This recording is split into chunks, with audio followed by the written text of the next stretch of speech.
Assalamualaikum warahmatullahi wabarakatuh. Selamat siang. Bertemu lagi dengan saya, Ibu Lis Lesmini, dalam mata kuliah pengantar bisnis. Untuk materi kuliah keempat, kita akan membahas mengenai koperasi dan juga UMKM. Baiklah, untuk koperasi, materi yang akan dibahas pertama adalah konsep aliran dan sejarah koperasi. Ini seperti yang terlihat di layar laptop, ada konsep koperasi, latar belakang timbulnya, dan sejarah perkembangan. Kemudian untuk konsep koperasi ada konsep koperasi barat, ada konsep koperasi sosialis, dan konsep koperasi negara berkembang. Nah, ini untuk konsep koperasi barat, koperasi itu merupakan dianggap sebagai organisasi swasta atau private yang dibentuk secara sukarela oleh orang-orang yang mempunyai persamaan kepentingan dan tujuan. Nah, ini tujuannya apa? Yaitu untuk mengurusi kepentingan anggota dan menciptakan kesejahteraan bagi anggota.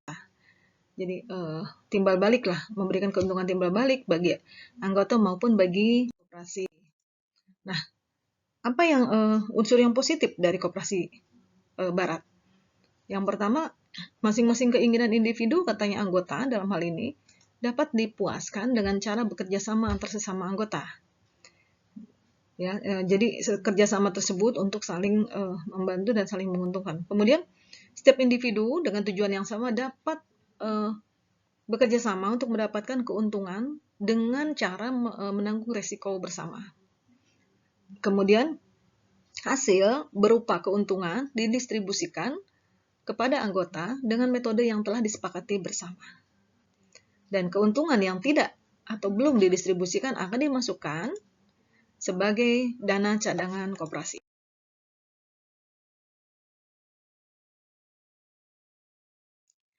Koperasi itu diyakini mempunyai dampak langsung kepada anggota. Yang pertama, untuk mempromosikan setiap kegiatan usaha anggota. Ya, melalui koperasi, kegiatan usaha anggota itu dipromosikan. Kemudian juga untuk mengembangkan usaha anggota, ya, dalam hal investasi, formasi permodalan, dan lain-lain, termasuk sampai ke pengembangan SDM, karena adanya pembinaan ya, dari koperasi kepada anggotanya.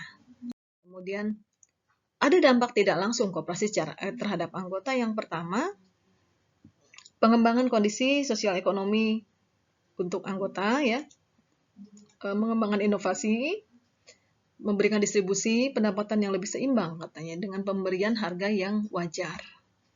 Nah, ini ya, jadi dampak tidak langsung terhadap anggota dari adanya dia masuk ke dalam organisasi koperasi.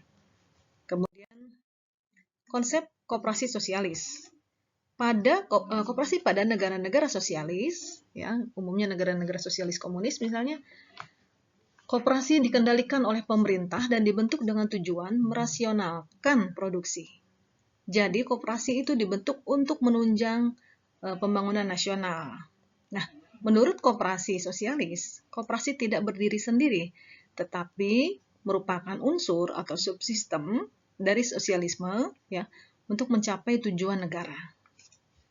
Kemudian ada lagi konsep koperasi di negara berkembang. Konsep koperasi di negara berkembang memiliki ciri, yaitu adanya campur tangan pemerintah dalam pembinaan dan pengembangan koperasi. Tentu terdapat perbedaan antara konsep koperasi di negara berkembang dengan di negara sosialis. Di negara sosialis, koperasi didirikan dengan tujuan untuk merasionalkan faktor produksi dari kepemilikan pribadi ke kepemilikan kolektif atau bersama. Jadi intinya adalah untuk kepentingan bersama. Sedangkan di negara berkembang, tujuan koperasi secara khusus meningkatkan kondisi sosial ekonomi anggotanya. Jadi lebih mengembangkan kesejahteraan bagi anggota. Nah, latar belakang timbulnya aliran koperasi, yang pertama adanya keterkaitan ideologi, sistem perekonomian, dan aliran koperasi. Juga tergantung dari aliran koperasinya. Nah, ini gambar berikut menurut Srianto tahun 2008, ada keterkaitan ideologi sistem perekonomian dan aliran koperasi. Sistem perekonomian nih, ada yang ideologinya menjiwai, katanya sistem perekonomian, ada yang aliran koperasinya menjiwai, ya. Nah, ini Jadi jadi aliran koperasi menjiwai ideologi, ada ideologi yang menjiwai sistem perekonomian, ada aliran koperasi yang menjiwai sistem perekonomian. Kemudian aliran koperasi yang pertama aliran yardstick, kedua aliran sosialis, dan ketiga aliran persemakmuran yang berlaku di negara-negara persemakmuran atau Commonwealth. Yang pertama, aliran yardstick dijumpai pada negara-negara yang berideologi kapitalis atau liberal, seperti misalnya Amerika dan Eropa Barat. Pada negara-negara liberal, koperasi dapat menjadi kekuatan untuk mengimbangi, menetralisir dan mengoreksi pasar bebas, ya. Seperti kita tahu, ekonomi liberal itu menganut free fight, jadi aliran pasar bebas. Kemudian pada aliran yardstick di negara-negara liberal, pemerintah tidak campur tangan, ya. Pemerintah tidak campur tangan. Jadi tidak melakukan pembinaan misalnya, ya. Maju tidaknya sebuah koperasi terletak di tangan koperasi itu sendiri. Nah, pengaruh aliran ini kuat di negara-negara barat, ya. Ini yang menganut paham individual, menganut paham liberal. Kemudian aliran sosialis, di mana koperasi ini berlaku di negara-negara sosialis komunis. Koperasi dipandang sebagai alat untuk mencapai kesejahteraan masyarakat atau komunal, yaitu dengan cara menyatukan rakyat melalui organisasi koperasi. Pengaruh aliran ini banyak dijumpai di negara-negara Eropa Timur, Rusia, dan lain-lain. Kemudian yang ketiga, aliran persemakmuran atau Commonwealth berlaku di negara-negara persemakmuran, misalnya beberapa negara jajahan Inggris misalnya, di mana koperasi dianggap sebagai alat yang paling efektif dan efisien dalam meningkatkan kualitas ekonomi rakyat. Kemudian dianggap sebagai wadah yang memegang peranan utama dalam struktur perekonomian. Nah, hubungan pemerintah dengan gerakan koperasi bersifat kemitraan. Jadi pemerintah bertanggung jawab untuk membina koperasi agar iklim pertumbuhan koperasi dapat tercapai. Nah, kemudian kemakmuran masyarakat berdasarkan koperasi menurut Ede Damanik. Nah, ini ada 4 aliran katanya, ya. Kalau menurut Damanik, yang pertama kooperatif Commonwealth School, kedua School of Modified Capitalism, yang ketiga The Socialist School, yang keempat Cooperative Sector School.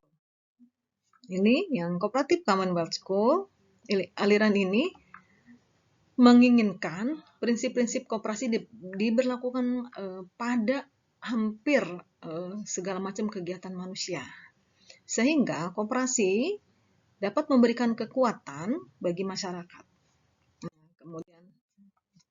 Kemudian yang kedua, Socialist School. Koperasi itu menganggap bagian dari sistem sosialis yang berlaku di negara-negara sosialis komunis. Kemudian Cooperative Sector School, aliran ini menganggap filsafat koperasi sebagai sesuatu yang berbeda dari kapitalis maupun sosialis, ya. Jadi berada di tengah-tengah atau seperti kita bisa menyebutnya sebagai aliran campuran. Nah, ini ada sejarah perkembangan koperasi, ya. Sejarah pengembangan koperasi ini lahirnya dimulai tahun 1844 di Inggris, ya. Ini bayangkan tahun 1852 jumlah koperasi mereka sudah 100 unit. Kita bahkan masih di bawah penjajahan Belanda. Nah, ini ya bisa dibaca. Kalau di Indonesia didirikan pertama kali di Lewiliang tahun 1895 oleh Raden Ngabei Arya Wiraatmaja. Nah, ini tujuannya untuk melepaskan pribumi dari cengkraman pelepas uang atau rentenir. Nah, zaman dulu disebutnya bank simpan pinjam. Kemudian ini, ya, peraturan pertama adalah PP nomor 140 tahun 1960 tentang penyaluran bahan pokok melalui koperasi. Nah, ini dan selanjutnya, ya.